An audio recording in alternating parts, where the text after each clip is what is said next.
Shalom bien-aimé, j'espère que tu vas bien. Nous allons proclamer le psaume 11, le psaume de David. Le psaume 11 vient remettre en question les fondements sur lesquels nous basons nos vies, nous basons notre foi. Aujourd'hui, par la grâce de Dieu, nous avons encore dans nos sociétés des magistrats, des autorités que Dieu établit pour veiller au maintien de certaines valeurs. Nous avons encore à notre portée nos familles sur qui nous pouvons nous appuyer, nos activités, nos valeurs et principes familiaux du type religieux, etc.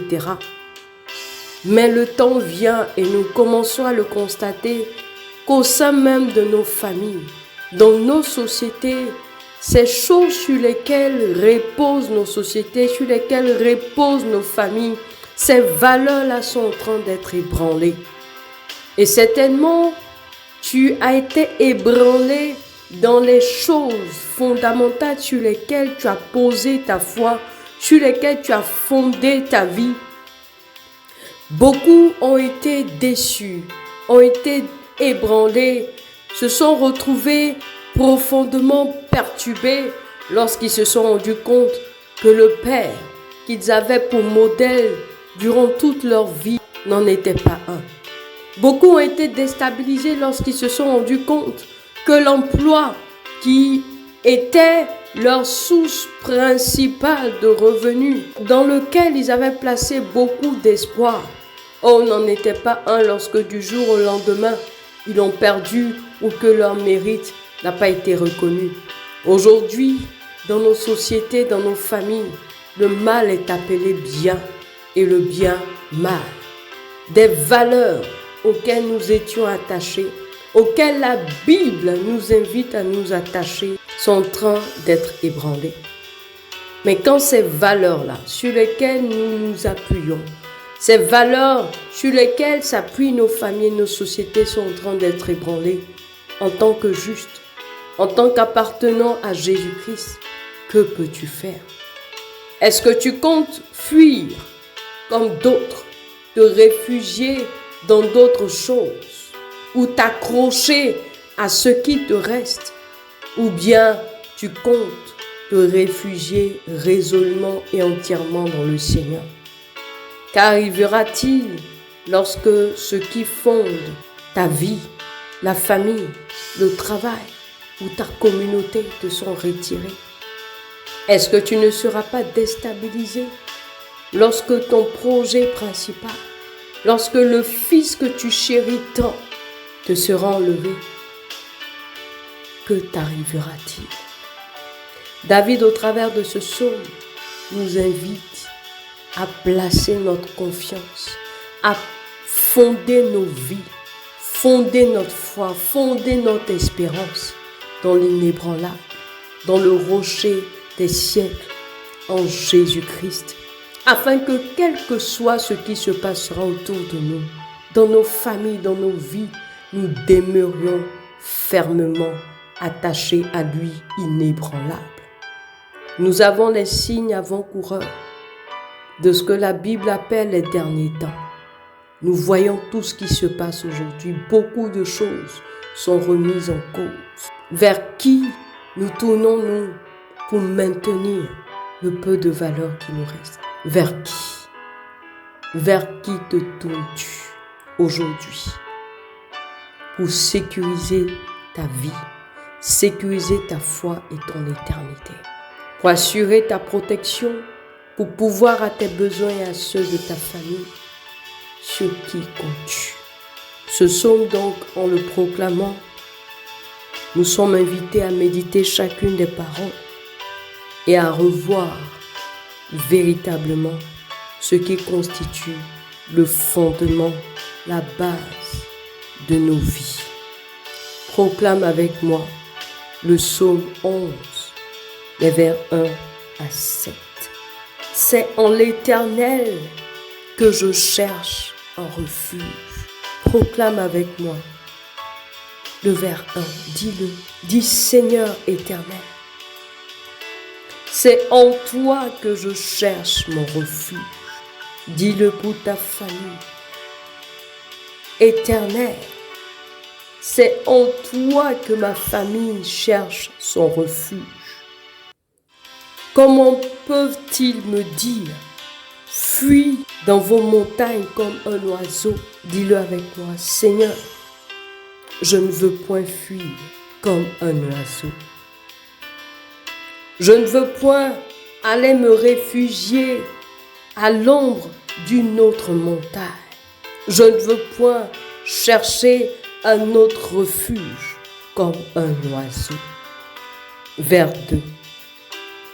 Car voici les méchants bandent l'arc. Ils ajustent leurs flèches sur la corde pour tirer dans l'ombre sur ceux dont le cœur est droit.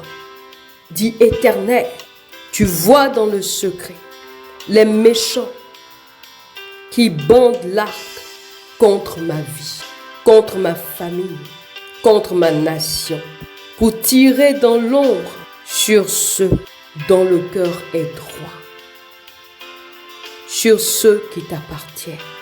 Ô Dieu, tu vois toutes choses. Déjoue ces arcs, ces flèches, au nom de Jésus. Vers 3. Quand les fondements sont renversés, le juste, que ferait-il? Éternel, dis-le avec moi. Éternel, quand les fondements de ma vie, les fondements de ma famille, les fondements de ma nation seraient ébranlés. Ô Dieu, je veux m'abandonner entre tes mains. Oui, ce vers donne de comprendre que devant certaines choses importantes, primordiales, le juste peut se retrouver impuissant. Quand les valeurs de la société sont ébranlées, quand les autorités censées maintenir l'ordre et la justice sont corrompues, que peut faire le juste? Mais dans cette situation, David reconnaît, et nous reconnaissons aussi, qu'en tant qu'être humain, nous sommes limités. La seule personne capable d'accomplir toutes choses, c'est l'Éternel.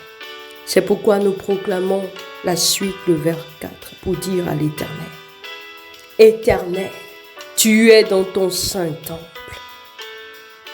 Éternel, tu as ton trône dans les cieux. Tes yeux regardent, tes paupières sondent les fils de l'homme. Dis à l'Éternel qu'il demeure dans son temple. Alléluia. Et toi, tu représentes le temple du Saint-Esprit.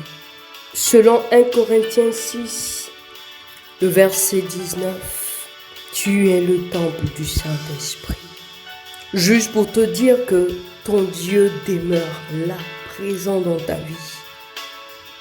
Il demeure là, présent dans ta famille. Il demeure là, présent dans ta nation. Il ne change pas. Il voit tout. Il sait toutes choses. Quand tout autour de toi et dans ta vie semble être ébranlé, David te dit au travers de ce psaume que l'Éternel est là. Proclame-le encore. Éternel, tu es dans ton saint temple. Tu es dans ma vie. Merci d'être présent dans ma vie. Merci de me rassurer de ta présence, quelles que soient les circonstances. Merci de rassurer ma famille et ma nation de ta présence, quel que soit le chaos qui peut régner. Tu es présent et tes yeux voient toutes choses. Au nom de Jésus. Nous poursuivons vers 5. L'Éternel sonde le juste il est le méchant et celui qui se plaît à la violence. Dis au Seigneur, Éternel, tu me sondes, tu sondes le juste, tu sondes ceux qui se confient en toi et qui te craignent.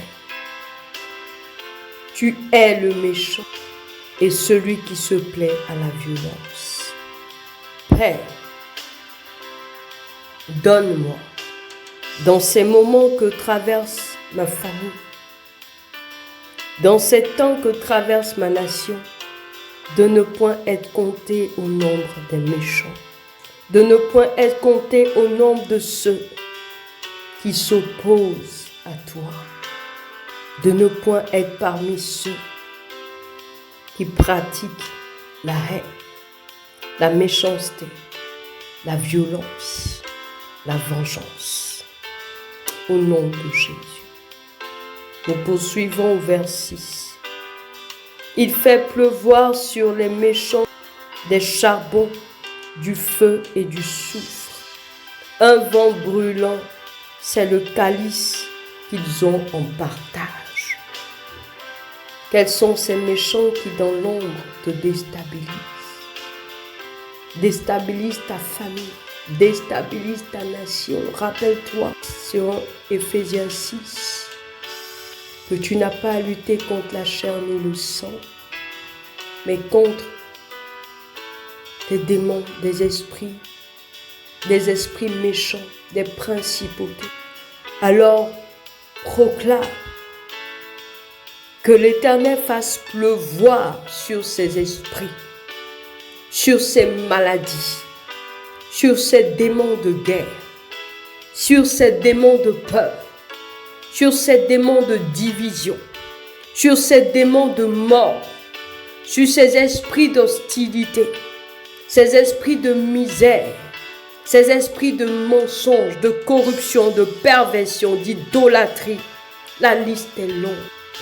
Proclame que l'Éternel fasse descendre des charbons au nom de Jésus. Éternel, fais descendre tes charbons. Fais descendre ton feu et ton soufre. Que vent violent, Seigneur, s'abatte sur ces méchants, sur ces démons, sur tout ce qui trouble ma vie, ma famille, ma nation, sur toutes ces œuvres qui sont en train de déstabiliser les valeurs fondamentales de nos vies. Au nom de Jésus, qu'ils aient ce calice en partage. Au nom de Jésus. Nous terminons avec le verset 7. Car l'Éternel est juste, il aime la justice. Les hommes droits contemplent sa face. Dis au Seigneur, Éternel, tu es juste, tu aimes la justice. Donne-moi à ma famille de contempler ta face, de voir ta face. Donne à ma nation de voir ta face au nom de Jésus. Amen. J'espère que tu as pu faire cette proclamation avec moi. Tu peux continuer tout au long de la journée et des jours à venir à le proclamer. Lorsque tout semble ébranlé autour de toi, dans ta vie, et que tu ne sais vers qui te tourner, David, au travers du psaume 11, te dit, la seule personne inébranlable en qui tu peux te réfugier quand tout est déstabilisé, quand les fondements sont renversés, c'est l'Éternel, le rocher des âges. Et ce Dieu-là, il n'est pas loin, il est là dans ta vie, parce que tu es son temple. Que Dieu nous garde. Shalom.